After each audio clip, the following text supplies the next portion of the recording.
Good morning sir. வாங்க ராமு. வணக்கம். வாங்க மோகினி, உட்காருங்க. என்ன ராமு, மோகினியோட வந்திருக்கீங்க? ஏதாவது ஸ்பெஷல் பர்மிஷன் வாங்கி தரணுமா? கௌதம பார்க்கணுமா? இல்லை சார், கீதா கொலை செய்யப்பட்ட விஷயமா ஒருத்தர் மேலே டவுட் இருக்குன்னு மோகினி சொல்கிறாங்க. அது சம்மந்தமாக பேசிட்டு போகலான்னு தான் நாங்கள் இங்கே வந்தோம் சார். ஆமாம் சார், கௌதம் நிச்சயமாக இந்த கொலையை பண்ணல சார். ஒரு நிரபராதிக்கு நீங்கள் தண்டனையை வாங்கி கொடுத்துட்டீங்க. அப்படி சட்டுன்னு என் மேலே பழி போடாதம்மா. சந்தர்ப்பம், சாட்சிகள், ஆதாரத்தை வச்சு நான் என் கடமையை தான் செஞ்சேன்.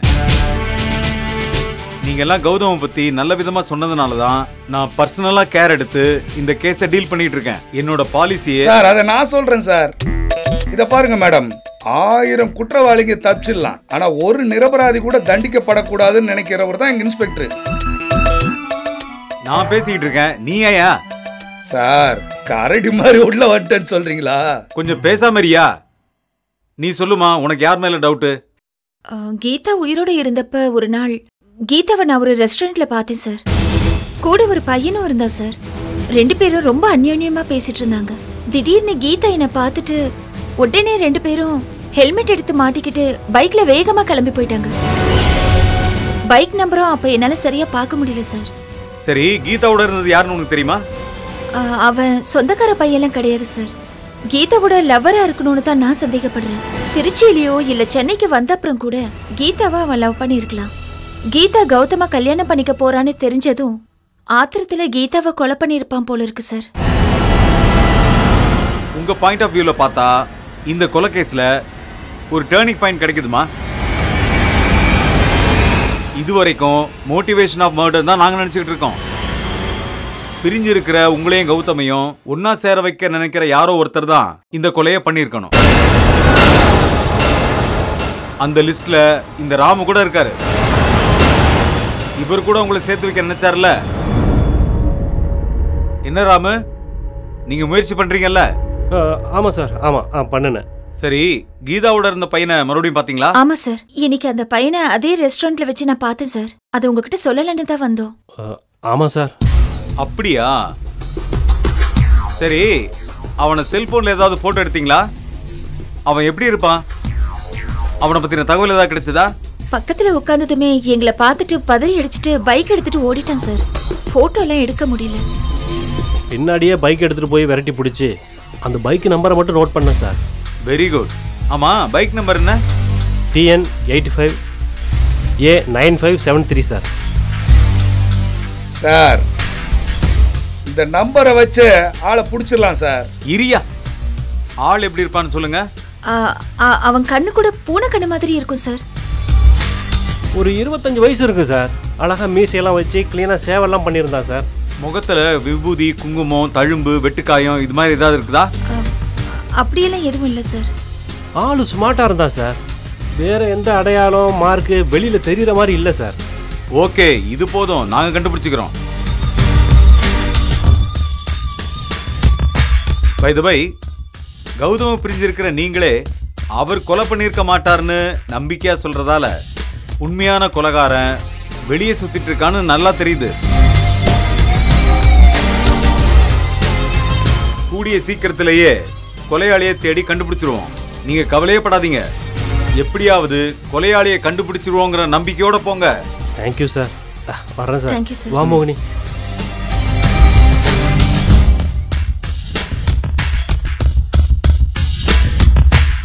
ஏகாம்பரம் சார், நீங்க பைக் நம்பரை வச்சு ஆளை ட்ரேஸ் அவுட் பண்ணி நைஸா ஸ்டேஷனுக்கு கொண்டு வந்துருங்க.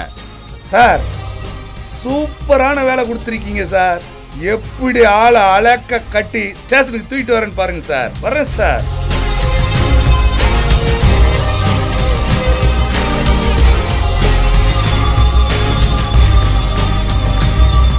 கீதா கொலைகேஸ்ல ஒரு பக்கம் ரெயின் கோட்ல பிளட்டோட இருந்த கிஷோர், இன்னொரு பக்கம் கீதாவோட சொத்துன பூனாக்கண்ணு பையன். 2 பேர்ல கீதாவை யார் கொலை பண்ணிருப்பா? இப்ப 100% கௌதம் கொலை பண்ணலன்னு தெரியுது. ஒரு நிரபராதி ரொம்ப நாள் ஜெயில இருக்கவும் கூடாது. சீக்கிரமே கொலையாளியை கண்டுபிடிக்கணும்.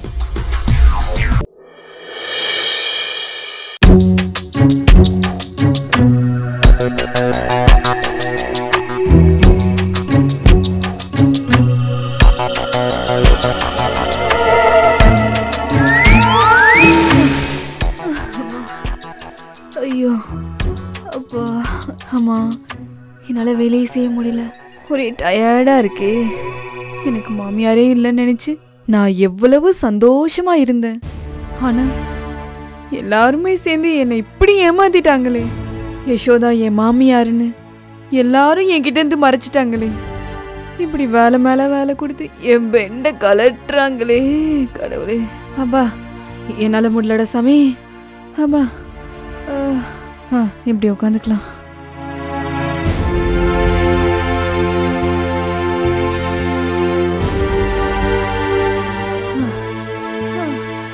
அப்பா இதுக்கு ஒரு அளவே இல்லையா?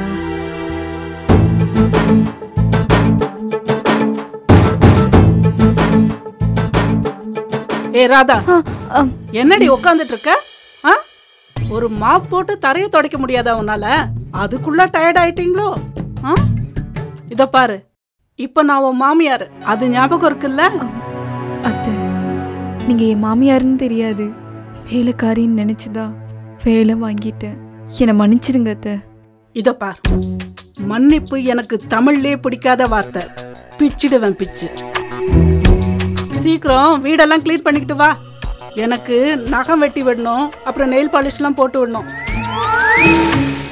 நானும் என் வீட்டுக்காரரும் ஜாலியா கை கோத்துக்கிட்டு வெளியே போறோம். எங்க அத்தை? கோயிலுக்கு.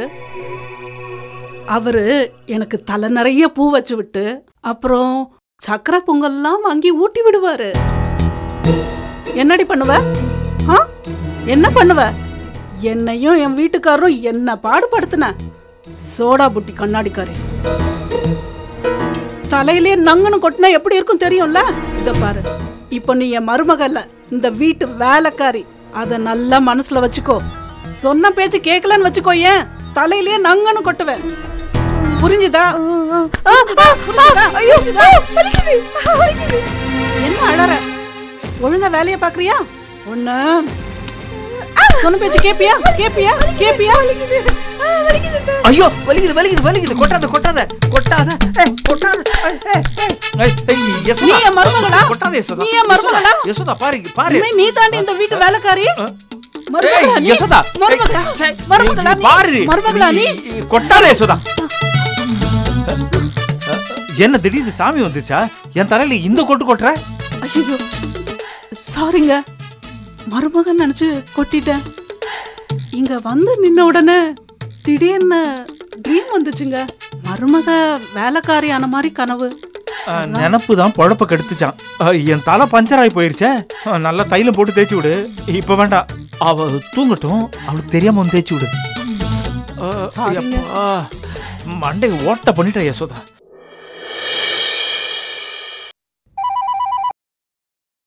ஹலோ, கண்ணம்மா வீட்ல இருக்குதா? என்ன வீட்ல கீதா? நீ யாருப்பா பேசுறது? பேர் குப்புசாமி பேசுறேன்ப்பா. அது கையில சொல்லு. கண்ணம்மா. என்ன தம்பி? யாரோ குபீர் குப்புசாமியா, உன்கிட்ட கொஞ்சம் பேசணுமா. குபீர் அண்ணா பேசுதே. குடு குடு குடு. வீட்டு நம்பர் எதுக்கு நீ குடுக்குற? ஒரு ஆத்திர அவசரத்துக்கு கொடுத்தேன். சும்மா கல் கட்டு நிக்கிறியா? பா பா பா. எல்லாம் நீங்க பண்றது. நான் பேசிக்கிறேன் பா. அண்ணா சொல்லு. என்ன மேட்டர்? பேட்டல ஏதாவது பேசார ஆயிடுச்சா? நான் வரணுமாங்க? ஐயா, உன்னை வளர்த்த கழுவி புட்டுக்குச்சுமே. என்னது? கேள்வி புட்டிச்சா? தா வந்துடுறேன். நீ முதல்ல போன வை, நான் வந்துடுறேன். மாடா, என்ன வளர்த்த கல்வி புட்டிச்சான். பெரிய சாவு மேடம். ரொம்ப சந்தோஷமா இருக்குது. கேள்வி புட்டி. என்ன கண்ணம்மா நீ? உன்னை வளர்த்த ஆளாக்கினவங்க செத்து போயிட்டாங்க, இவ்வளவு சந்தோஷமா சொல்ற நீ? மேட்ரே தெரியாதுல்ல, அதான் மெஸ்ஸில் ஆகுறீங்க. அந்த கேள்வி உசுரோடு இருக்க சொல்லவே என் கையில சொல்லிச்சு. நான் செத்ததுக்கு அப்புறம் யாரும் அழக்கூடாது, நல்ல சந்தோஷமா ஆடி பாடி என் சாவை எடுக்கணும்னு. அதான் ஒரே குசியாகிறேன். கேள்வியோட வாக்கு எங்களுக்கு தெய்வ வாக்கு மாதிரி. அது எது சொன்னாலும் நாங்க கேட்போம். அப்புறம் எப்படி நாங்க அழுவோம்? சந்தோஷமா தான் நாங்க சாவெடுப்போம். என்ன கண்ணம்மா அது? சாவு விழுந்து கிடக்குது, இந்த மாதிரி சிரிச்சு பேசிட்டு இருக்க நீ? இந்தா, இதுல 5000 ரூபாய் பணம் இருக்கு, முதல்ல நீ கிளம்பு. ஐயா, 5000 ரூபாயா? சூப்பரு. அப்ப கிளவி சாவ நான் வான வேடிக்கை தாரத்தப்பட்ட ஆட்டம் படம் தடப்படலாம் எடுத்துருவேனே. நான் போய் துணிமெல்லாம் தச்சுட்டு கிளம்புறேன். முதல்ல என்ன முருகாது, சாவு செய்தி வந்திருக்கு, இப்ப சிரிச்சிட்டு சந்தோஷமா கிளம்புறா? இங்க பாரு வயசு, மரண வீட்டுல உட்காந்துட்டு அழுகிறத விட அழுகையை அடக்கிட்டு சிரிக்கிறாங்க பாரு, அவங்க தான் உண்மையான சோகத்தை வெளிப்படுத்துறவங்க. அப்படி சிரிக்கிறது ரொம்ப கஷ்டம். நம்ம கண்ணம்மா கிட்ட அந்த மனப்பக்குவம் இருக்குது வயசு, அதனால தான் சந்தோஷமா போகிறேன். டே ராமு, நீ கொண்டு போய் விட்டு வந்துரு. சரி முதலாளி. ஏன் கண்ணம்மா முன்னால உட்காரு. நான் பின்னாடி உட்காருவேனா? நீ பேட்டையில் வந்து காரை நிறுத்தினதும் நீ டோரை தருப்பியா? நான் பந்தாவா அப்படி இறங்குவேனா? எப்படி இலை வீட்டுக்கு போகலையும் பந்தாவா? உன்னையெல்லாம் திருத்தவே முடியாது கண்ணம்மா. சரி பேச்ச சரி ஏறு ஏறு. வண்டி எடே. வண்டியில ஏசி போட்டுக்குதா? சொல்றத பார்த்தா பொறாமை. டோரை சாத்து. ரைட்.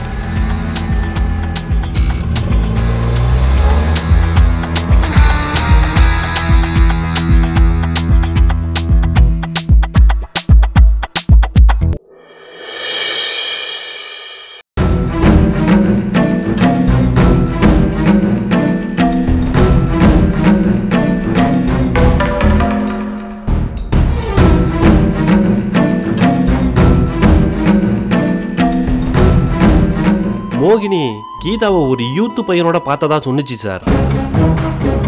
2-3 தடவை அந்த பையனோட கீதா நெருக்கமாக உட்காந்து பைக்கில் போனதை பார்த்துருக்கு சார். அந்த பையனை பற்றின டீட்டெயில் கிடைச்சா நம்ம கௌதமை வெளியில் கொண்டு வரதுக்கு உதவியாக இருக்கும் சார். கீதாவோட செல்போன், பர்சனல் டைரி, இதை வச்சு தான் சார் அவன் யாருன்னு கண்டுபிடிக்க முடியும்.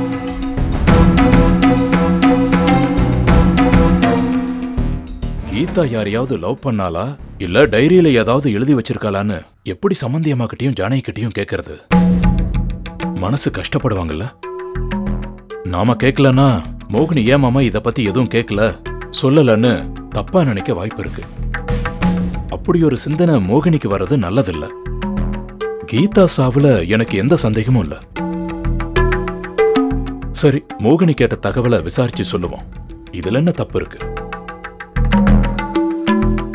ஜானகி, ஜானகி, கூப்பிட்டீங்களா மாமா? ஆமாமா. என்னாச்சுங்க? ரொம்ப நேரமா உட்காந்து யோசிச்சுட்டு இருக்கீங்க போல இருக்கு. வக்கீல பார்க்க போகணும்னு சொன்னீங்க, போலியா? கௌதம் நிரபராதி நிரூபிச்சு வெளியில கொண்டு வர வரைக்கும் நமக்கு நிம்மதி இல்லைங்க. அதுக்காக தான் என்ன பண்றது, எப்படி நிரூபிக்கிறதுன்னு யோசிச்சுட்டு உட்கார்ந்துருக்கேன். உண்மையான கொலைகாரம் மாட்டினாதானே கௌதம் வெளியே வர முடியும். இல்ல யாராவது நான் தான் கொலை பண்ணேன்னு போலீஸுக்கிட்ட சரண்டர் ஆகணும். இப்படி ஏதாவது நடந்தாதான் கௌதம் வெளியே வர முடியும். கிருஷ்ணா, அவசரப்படக்கூடாது, பொறுமையாரு. வக்கீல் சில விஷயங்களை என்கிட்ட சொல்லியிருக்காரு. என்ன சொல்லியிருக்காரு? அது எல்லாத்தையும் வெளியில சொல்லிட்டு இருக்க முடியாது கிருஷ்ணா. மாமா, என்னையும் கூப்பிட்டீங்க? உட்காருங்க சம்பந்தி. உங்க முன்னாலதான் இதை ஜானகி கிட்ட பேசலான்னு இருந்தேன். என்ன விஷயம்ப்பா? சொல்றேன்ப்பா. நான் சில விஷயங்களை உங்ககிட்டயும் சம்பந்தி அம்மா கிட்டயும் கேட்கிறேன். தப்பா எடுத்துக்காதீங்க. எப்படியாவது கௌதம வெளியில கொண்டு வரணுங்கிறதுக்காக தான் இதையெல்லாம் கேட்க வேண்டியிருக்கு. என்ன விஷயம் மாமா, சொல்லுங்க. இன்னைக்கு கீதா நம்ம கூட இல்ல. கௌதம் செய்யாத கொலைக்காக ஜெயில தண்டனை அனுபவிச்சுக்கிட்டு இருக்கான். போனவ திரும்பி வரப்போறதில்ல. கௌதம் தம்பியாவது சீக்கிரம் விடுதலையாகி வெளியே வரட்டும் சம்பந்தி. என் பொண்ணை கொலை பண்ணவன் நல்லாவே இருக்க மாட்டான் சம்பந்தி. அந்த படுபாவி நிம்மதியாவே இருக்க மாட்டான் சம்பந்தி. அவன் நாசமா போயிடுவான், நல்லாவே வாழ மாட்டான் சம்பந்தி.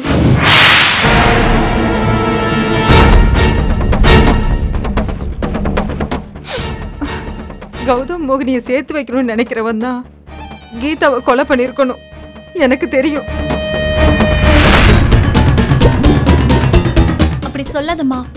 கௌதமும் மோகினி சேர்ந்து வாழணும்னு நினைக்கிறவங்க தான் கொலை பண்ணிருக்காங்கன்னா மாமா கூட தான் அப்படி நினைச்சாரு. ஜானகி, ஏன் உன் மாப்பிள்ள கூட தாமா கௌதமும் மோகினியும் சேர்ந்து வாழணும்னு தூக்கத்துல கூட வளர இருக்காரு. ஏய் ஜானகி, அப்போ என் மாமா மேலயும் என் வீட்டுக்கார மேலயும் சந்தேகப்பட முடியுமா? ஜானகி, என்ன பேசுற நீ? இப்படி எல்லாம் கண்டபடி பேசக்கூடாது, தப்பாயிடும். இல்லத்த, கிஷோர் தான் கீதாவை கொலை பண்ணிருக்கான். அத பத்தி யாருமே பேச மாட்டேங்கிறீங்க. மாமா கூட இன்னைக்கு நான் கிஷோரை பத்தி பேசினப்போ வருத்தப்பட்டாங்க. நான் சந்தேகப்படக்கூடாதுன்னு சொல்லல ஜானகி. கீதா கொலை சம்பந்தமா மத்த ஆங்கிளையும் யோசிக்கலாமேன்னு சொல்றேன். உதாரணமா கீதாவை கூட யாராவது திருச்சியில லவ் பண்ணி இருந்திருக்கலாம் இல்லையா? என்ன சொல்றீங்க சம்பந்தி? கீதா யாரையும் லவ் பண்ணல சம்பந்தி. அப்படிப்பட்ட தப்போ செய்யவே மாட்டா. சம்பந்தி, நான் சொன்னதை நீங்க சரியா புரிஞ்சுக்கல. கீதாவை ஒரு தலையா யாராவது லவ் பண்ணி இருக்க வாய்ப்பு இருக்கு. பேப்பரை பிரிச்சா இப்படி நிறைய நியூஸ் வருதே. புருஷன் அப்பாவியா இருந்திருப்பான், திடீர்னு அவன் மனைவிய கள்ளக்காதலனோட சேர்ந்து கொலை பண்ணிருக்கான்னு இப்படி எல்லாம் நியூஸ் வருது இல்ல? மீனாட்சி, நீங்க இப்படி எல்லாம் இறங்கி பேச மாட்டீங்களே. ராமு வந்து பேசினப்போ கீதாவை சந்தேகப்பட்டு ஏதாவது பேசிட்டு போனானா? கிருஷ்ணா ரொம்ப ஷார்ப்பா நம்ம எதுக்கு இந்த பேச்சு எடுத்தோன்னு கரெக்டா கண்டுபிடிச்சிட்டாலே. ராமு கூட அப்படி பேச வாய்ப்பில்ல. மோகினி இருக்கால, அவதான் இப்படிதான் ஏதாவது கிளப்பி விட்டு குட்டியை குழப்ப பாக்குறா. வேற யார் மேலேயாவது பழிய போட்டு கிஷோர் மேல சந்தேகம் வராதபடி பாத்துக்கிறா போல இருக்கு. கரெக்டா சொன்னீங்க அத்தை. நான் யதார்த்தமா தான் கேக்குறேன். கீதா போன் தொலைஞ்சு போச்சு. அவ நோட் புக் டைரி ஏதாவது இருந்ததுன்னா ஒரு க்ளூ கிடைக்கும். அதை வச்சு கௌதம வெளியில கொண்டு வரலான்னு பாக்குறான். யாரு சொல்லி கொடுத்தோம் நான் பேசல. கீதா இறந்த பிறகு அவ பேக கூட இது வரைக்கும் நான் திறந்து பார்க்கல சம்பந்தி. அப்படியே தான் இருக்கு. வேணா நான் எடுத்துட்டு வந்து தரேன், நீங்களே பாருங்க. நீ இருமா, நானே போய் எடுத்துட்டு வந்து தரேன்.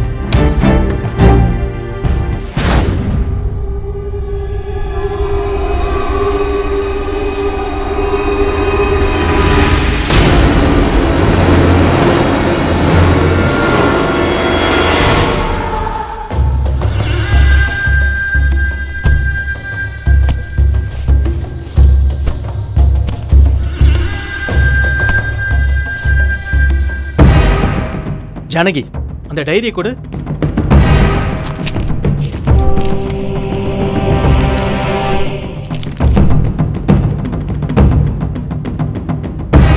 நான் இன்றோடு சென்னை வந்து 4 நாட்கள் ஆகிறது. இன்டர்வியூக்கு சென்ற இடங்களிலெல்லாம் வேலை திருப்தியாக அமையவில்லை.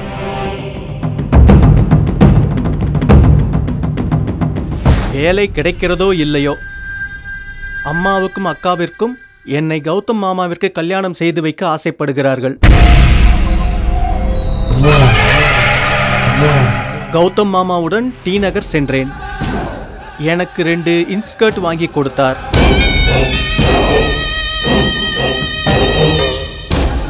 ஒரு வயசு பொண்ணு பர்சனலா எழுதின டைரியா இப்படிதான் சத்தம் போட்டு படிப்பீங்களா? மத்த மாமாலாம் இருக்காங்கல்ல. நல்ல வேலை, எங்க தில்லுமுள்ளு வேலையை மாப்பிள்ளை படிக்கிறதுக்கு முன்னாடி ஜானகி டைரியை புடுங்கிட்டா. எங்க வண்டவாளம் சம்பந்தி அம்மாவுக்கு தெரிஞ்சா எங்க 2 பேரையும் வீட்டை விட்டே அனுப்பிடுவாங்க. சரி குடு ஜானகி, நான் மனசுக்குள்ளேயே படிச்சு பார்க்கறேன். ஏதாவது தகவல் கிடைக்கும்ல? கார்த்திக், நீ ஒன்னும் படிக்க வேணாம். ஜானகி கிட்ட கூட அவ படிச்சு சொல்லட்டும்.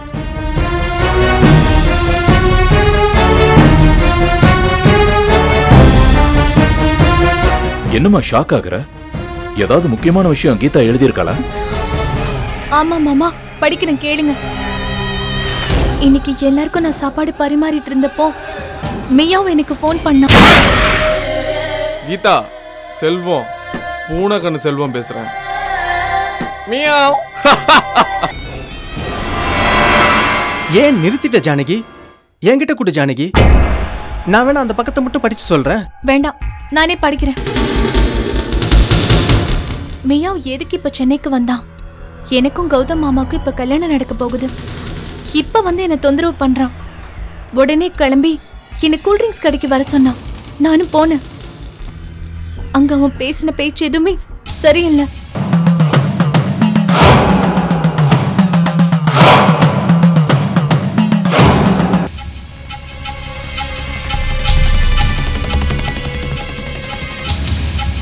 இந்த மியாவுங்கிறது யாரு ஜானகி? ஏங்க, என் மருமக அழகானவ. நிறைய பேர் அவளை காதலிச்சிருக்கலாம், ப்ரொபோஸ் கூட பண்ணிருக்கலாம். அதுல ஒருத்தனா கூட இருக்கலாம். கீதா லவ் பண்ணியிருந்தா நிச்சயமா என்கிட்ட சொல்லிருப்பா. She is very frank. சம்பந்தி அம்மா கீதாவை மருமகளாவே ஏத்திட்டு இருக்காங்க. ஆனா என் பொண்ணுக்கு தான் வாழை கொடுத்து வைக்கல. மியாங்கிறது ஏதாவது செல்ல பேரா கூட இருக்கும்ல? பூனைக்கு இங்கிலீஷ்ல கேட்டு, இந்த இங்கிலீஷ்காரன் தான் கேட்டு வாட்டுன்னு பேர் வைப்பானுங்க. அந்த தைரிய கூட ஜானகி. இருங்க, நான் டைரியை முழுசா படிச்சுட்டு இன்ஸ்கர்ட் மாதிரி ஏதாவது வேர்ட்ஸ் வந்து அடிச்சுட்டு தரேன். ஜானகி புத்திசாலி. தில்லுமுள்ளு விஷயத்த அடிச்சுட்டு தான் தருவா. சரி, சீக்கிரமா படிச்சுட்டு கொடு. அதை வச்சு நான் ஒரு ஐடியாவுக்கு வரேன். நீங்க என்னமோ செய்யுங்க. நான் எப்போ பார்த்தாலும் சாமி கும்பிடுறது இல்ல. நீதி நேர்மை இருந்தாலே கடவுளை கும்பிட்ட மாதிரி நினைக்கிறவ. நான் இப்போ மனமுருகி கடவுள்கிட்ட வேண்டிட்டு இருக்கேன். அந்த கடவுள் உண்மையான குற்றவாளி நிச்சயமா கண்டுபிடிப்பாரு. கொலைகாரன் சீக்கிரமே மாட்டுவான். என் பிள்ளைய விடுதலை செய்வாரு. கொலைகாரன் மாட்டுவான். என் வாக்கு பலிக்கும்.